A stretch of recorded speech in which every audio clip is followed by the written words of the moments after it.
បាទសួស្តីបងប្អូនវីដេអូនេះសម្រាប់បងប្អូនដែលមានទូរស័ព្ទឆាប់ធ្លាក់ពន្លឺនៅលើអេក្រង់ជួនកាលយើងត្រូវការសម្លឹងមើលឬអានអ្វីមួយរៀងយូរបន្តិចវាឆាប់ធ្លាក់ពន្លឺណារំខានដល់ការផ្ដោតអារម្មណ៍របស់យើងវាទាមទារឲ្យយើងនឹងយកមេដៃប៉ះ screen ជាដរាបជាទូទៅទូរស័ព្ទដែលបងប្អូនទិញថ្មីមកវាតែងតែជួបបញ្ហានឹងទូរស័ព្ទហ្នឹងត្រូវបានកំណត់ពីរោងចក្រមកនោះគឺឲ្យឆាប់ធ្លាក់ពន្លឺអញ្ចឹងតែម្ដងហើយខ្ញុំសម្គាល់ឃើញបញ្ហាហ្នឹងកើតឡើងស្ទើរតែគ្រប់ទូរស័ព្ទវាជាការរំខានមួយអញ្ចឹងនេះក៏ជាដំណោះស្រាយ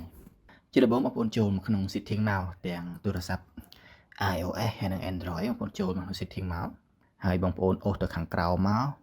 ករកមើលពាក្យថា display ហើយសម្រាប់បងប្អូនដែលទូរស័ព្ទចេញជាអក្សរខ្មែរបងប្អូនមើលសញ្ញានេះសញ្ញាអាចមិនដូចគ្នាប៉ុន្តែនៅក្នុងនៃមានពន្លឺសាចអញ្ចឹងបងប្អូន select លើនឹងមកបន្ទាប់មកបងប្អូនអូសទៅខាងក្រោមអូសទៅបងប្អូនរកមើលពាក្យថា screen time out ហើយបើចេញជាអក្សរខ្មែរបងប្អូនអាចរកមើលពាក្យប្រហែលក្នុងន័យថាការចាក់ចេញនៃពន្លឺឬក៏រយៈពេលនៃពន្លឺលើអេក្រង់អីចឹងណាវានៅក្នុងន័យហ្នឹងជួនកាលទៅបងប្អូនអាចមើល2នាទី 0.5 នាទី1នាទីជាពាក្យដែលវាដាក់នៅបតោងនៅម្ដុំហ្នឹងដូចជាក់ស្ដែងនេះជាភាសាអង់គ្លេសគឺ screen time out ហើយនៅក្នុងទូរស័ព្ទរបស់ខ្ញុំគឺខ្ញុំធ្លាប់កំណត់2 minutes គឺ2នាទីប៉ុន្តែករណីបងប្អូនអាចមិនមែន2នាទីទេបងប្អូន select លើកន្លែងហ្នឹងមកជាទូទៅទូរស័ព្ទបងប្អូនភាគច្រើនគឺ15 second អ្នកខ្លះ30 second អញ្ចឹងយើងបដោតមើលស្អីមួយឲ្យយូរបន្តិចមិនបានទេ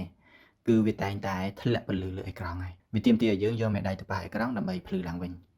អញ្ចឹងបងប្អូនដោះចេញពីកន្លែងហ្នឹងមកបងប្អូនអាចដាក់1នាទី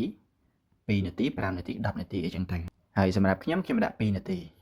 ហើយបងប្អូនដឹងតែខ្លួនឯងអាសាធ្វើការងារច្រើនដោយសម្លឹងទូរស័ព្ទច្រើនដែលមិនចង់យកមេដៃទៅប៉ះអេក្រង់នេះហើយខ្ញុំមិនមានការអានឯកសារអីយូរទេ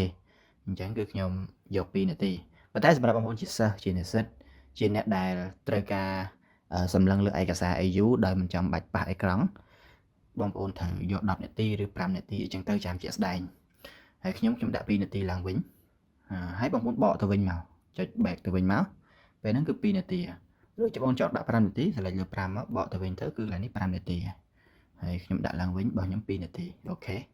ប៉ុណ្្នឹងឯងបងប្អូនហើយបងប្អូន back ទៅវិញទៅអត់មាន save អត់មានទេគឺវា automatic